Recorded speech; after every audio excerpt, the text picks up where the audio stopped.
The women's studies community is by far the best community at IPFW. I'll put that hands down. Women's studies allows us to interrogate the social norms, the economic structures, the sexual norms that constitute and make meaningful the lives we live together.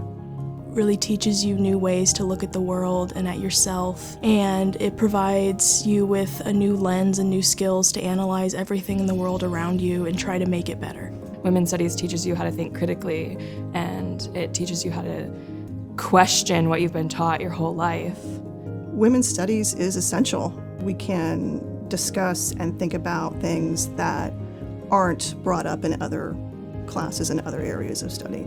I'm a women's studies major because I'm learning empathy, critical learning skills, learning how to speak to people from different cultures and different backgrounds, and I feel like that's something that you really need because you're going to be working with people who are different from you, so it's important to know how to talk to people. I'm going to be pursuing a master's degree at the University of Alberta, and I wouldn't have even thought about getting a master's degree if it wasn't for women's studies. It really did give me passion for what I'm doing.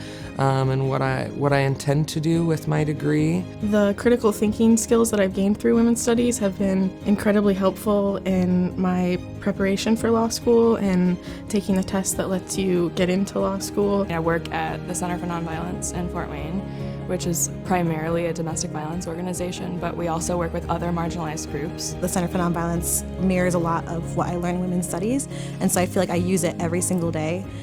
Doing the work that I do. We're working with people who are marginalized to recognize their own oppression and to, with other people, work together to change that, to change their situation and to change the world. It teaches you how to understand people and all the perspectives that they can come from and all the layers of things they experience every day and how that impacts them and what options they can have. And it really makes you analyze yourself too in new ways that you would have never done before. It's the closest and most personal community I was in. Women's studies is liberating. Consciousness. Radical. Reflection. Women's studies is revolutionary.